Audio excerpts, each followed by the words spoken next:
Welcome back to episode 42 of the ATD Baseball Podcast. No matter, Kyle, today, it's just me, Melo. I'm going to be doing a solo episode today. Shout out to the boys for holding it down while I was busy last week with work. I really appreciate that.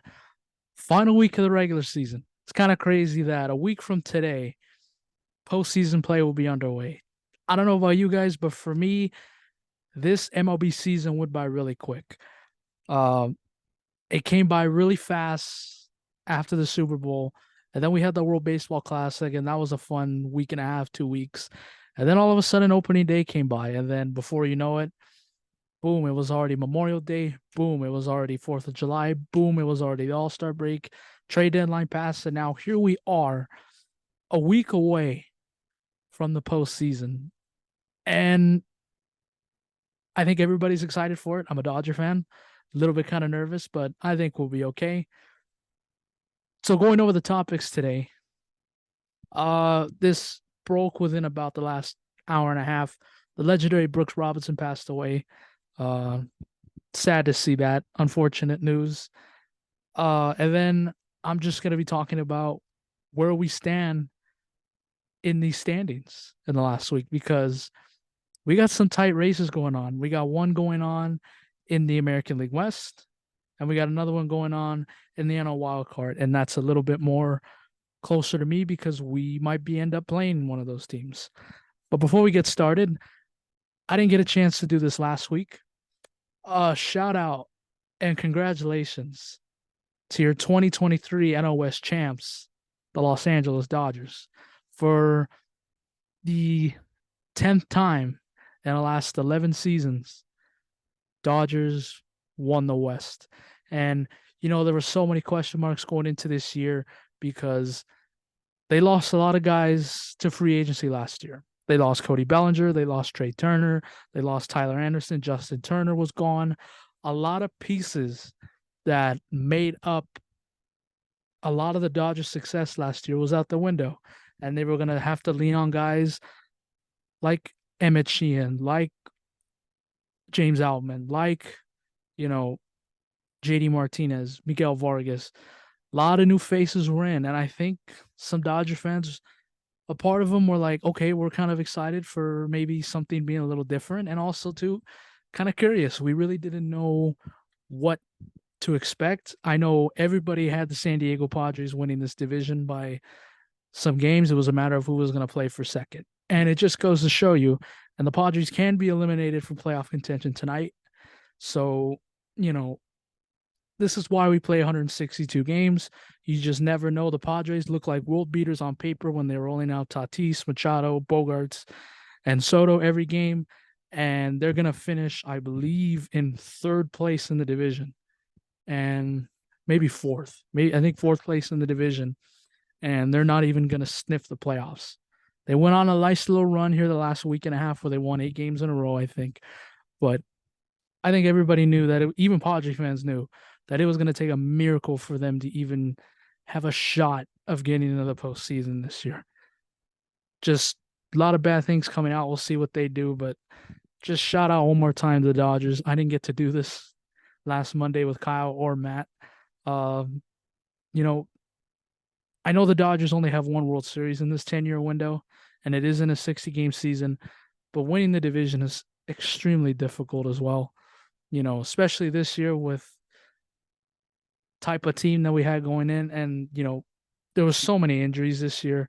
We lost Gavin Lux, not even at opening day. We lost him the first couple of weeks of spring training.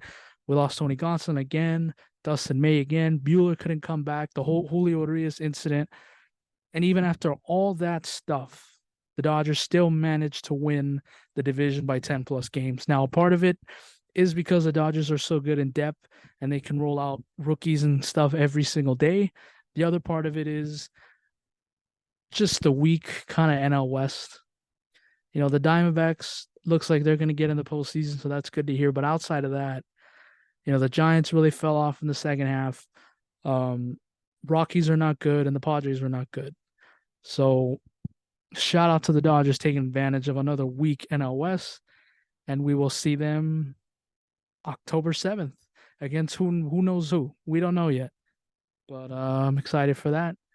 So, just to continue on, this broke within the last hour and a half. Brooks Robinson, the legendary Oriole, the Hall of Famer, passed away. Sucks to hear that. Arguably the greatest third baseman to ever play in this game. And it just sucks for the Baltimore fans who, they're a week away from being in the postseason for the first time in a while. This city's going to be fired up and ready to go. If there wasn't something to play for already, now they have it. Win for Brooks Robinson. And I think they're going to feed off of that. They already got the town that's going to be fired up for all the home games and stuff. But I think now, when you have a legend in your organization like Brooks Robinson, who just recently passed away, I think the team's really going to feed off of it. And I think they're going to play for him. We've seen multiple examples of it, but just sucks to hear. Brooks Robinson, a legend. He's a Hall of Famer. He won an MVP. He was an 18-time All-Star, 2-time World Series champion, a 60-time Gold Glove, an All-Star Game MVP, and a World Series MVP. And like I just mentioned at the top, arguably the greatest third baseman to ever play this game. So thoughts and condolences go out to the family, the city of Baltimore. All I've heard from a lot of the reporters and beat writers that he was a great player, but also he was a great human being. Very loving, very kind, very nice. So just shout out to, prayers and thoughts to the families, and, let's see what the Baltimore Orioles can do now, because they're going to be young and exciting. Just to go back to the baseball part for just a second, they first time in the playoffs in a while. Obviously the fans are going to be fired up and ready to go. The players are definitely going to be fired up, but it's now win for Brooks Robinson if you're Baltimore. Lastly, just to kind of keep going a little bit here, I just said it was the final week of the regular season, and very interesting races going on. And a couple weeks ago, we were telling ourselves it looks like this is going to go down to the last weekend, and sure enough, madness in the AL West. You got the AL West that 3 teams can still win that division, although it looks like it's between 2. The Seattle Mariners, the Texas Rangers, and the Houston Astros are all within striking distance of that division as we currently speak right now at 4:27 p.m. local time. The Texas Rangers have a 2.5 game lead over the Houston Astros for that division. And the great thing about it is a lot of these teams are going to play each other. The Mariners just got swept by the Texas Rangers in Texas over the weekend, and I believe they play them again to finish out the season, if I'm not mistaken. I'm going to look at these respective team schedules for just a moment. So, as we currently speak, the Astros are playing a 4-game set against the Mariners, and Justin Verlander pitched his ass off last night. He went, I believe it was 8th and 1/3 of an inning. And the only reason why he got knocked out because of a J.P. Crawford double. Otherwise, he probably would have finished the game and would have gotten a complete game shutout. But this is going to be very interesting to see how these games play out. You figure Texas would be able to hold on to the division. They have a 2.5 game lead, and they play the Angels. They play the Angels to finish up regular season. And I think, if I'm not mistaken, I'm pretty sure they finish up with the Seattle Mariners. Yes, they do. They finished 3 with the Seattle Mariners. So if I had to guess how this division race is going to finish up, I think it's going to finish up the way it is. I think it's going to be Texas, Houston, and I think Seattle's going to miss, which is crazy because they were having a second half renaissance, and it looked like that they were going to be the ones not just getting into the postseason, but winning the American League West, and that's so far not the case. They were beating up on a good schedule on bad teams, but then when it came down to this last couple of weeks with division play, they haven't really played well. They lost a bad game to the Astros last night. Like I just mentioned, they got swept by the Texas Rangers. So It'll be extremely disappointing, I think, if you're a Mariners fan, because this was a team that beat the Blue Jays in the playoffs last year. Yeah, they got swept by the Houston Astros, but if they get a couple big hits and they make a couple big pitches, the series might be totally different. But and then they came out struggling this year. They were, I think, at 500 at the All-Star break, and things did not look good. And Julio played out of his mind in the month of August and put himself, kind of in the MVP race. But it'll be extremely disappointing if the Seattle Mariners don't figure out to win some ball games and they don't even make the postseason. Uh, Houston Astros, what can I say? Can't count them out. They're the defending world champs for a reason, and the way Justin Verlander was able to pitch his ass off last night shows you why he's a Hall of Famer, why he's a two-time World Series champion, and why the Houston Astros love to have him at the top of their rotation. If you need a win, a big win in the postseason or in the regular season, you give the ball to JV. He's going to give you one hell of a chance. And he proved it again last night. And then there's the Texas Rangers, who they had a good stranglehold on this division.